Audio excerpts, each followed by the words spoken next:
Assalamualaikum warahmatullahi wabarakatuh. Perkenalkan, nama saya Sri Ayuningsi dengan NIM 2104007511003 dari kelas BC 211 jurusan Pendidikan Guru Sekolah Dasar Fakultas Ilmu Pendidikan Universitas Negeri Makassar. Baik, kali ini saya akan menjelaskan mengenai masalah lingkungan. Sampah merupakan material yang dibuang sebagai sisa dari hasil produksi industri maupun rumah tangga. Definisi lainnya adalah benda-benda yang sudah tidak terpakai oleh makhluk hidup dan menjadi benda buangan. Selanjutnya, jenis-jenis sampah.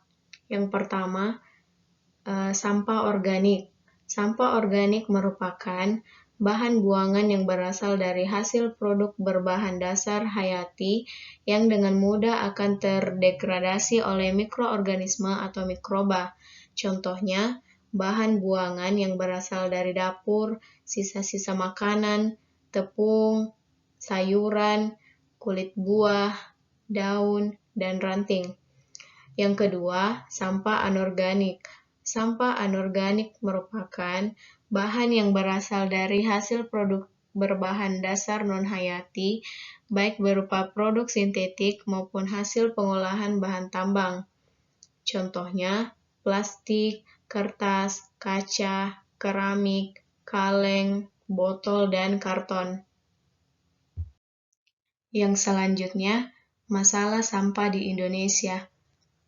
Berdasarkan data di Indonesia National Plastic Action Partnership yang dirilis April 2020, sebanyak 67,2 juta ton sampah Indonesia masih menumpuk setiap tahunnya, dan 9% atau sekitar 620.000 ton masuk ke sungai, danau, dan laut. Di Indonesia diperkirakan sebanyak 85.000 ton sampah dihasilkan per harinya, dengan perkiraan kenaikan jumlah mencapai 150.000 ton per hari pada tahun 2025. Jumlah ini didominasi oleh sampah yang berasal dari rumah tangga yang berkisar antara 60 hingga 75%. Ironisnya, penumpukan ini akan diperkirakan akan bertambah 2 kali lipat pada tahun 2025. Kenaikan 2 kali lipat ini sangat mungkin terjadi apabila tidak ada kebijakan tegas untuk sampah plastik yang berakibat pada pencemaran ekosistem dan lingkungan. Seperti diketahui, dampak dari persoalan sampah terhadap lingkungan ini sangatlah jelas, mulai pencemaran laut, pencemaran sungai, menghambat proses air tanah, pencemaran tanah, dan membuat air serta tanah menjadi tidak sehat bagi manusia dan makhluk hidup lainnya. Masyarakat yang tinggal di sekitar lingkungan penuh sampah ini juga secara langsung akan terdampak seperti lingkungan kotor, polusi sampah yang bisa memicu terjadinya masalah kesehatan, salah satunya yang paling mendominasi adalah gangguan pernapasan. Serta dampak berupa bencana hidrometeorologi juga bisa terjadi penumpukan sampah ini. Gas metana yang dihasilkan dari sampah organik tidak terkelola akan meningkatkan terjadinya pemanasan global atau global warming.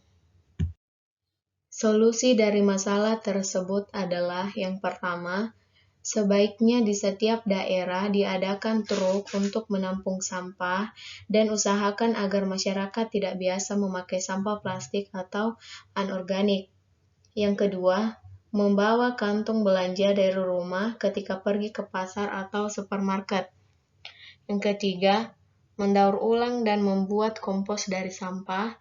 Yang keempat, menghabiskan makanan yang kita masak atau yang kita beli. Apabila kelebihan makanan, kita bisa memberikannya pada tetangga serta mereka yang membutuhkan.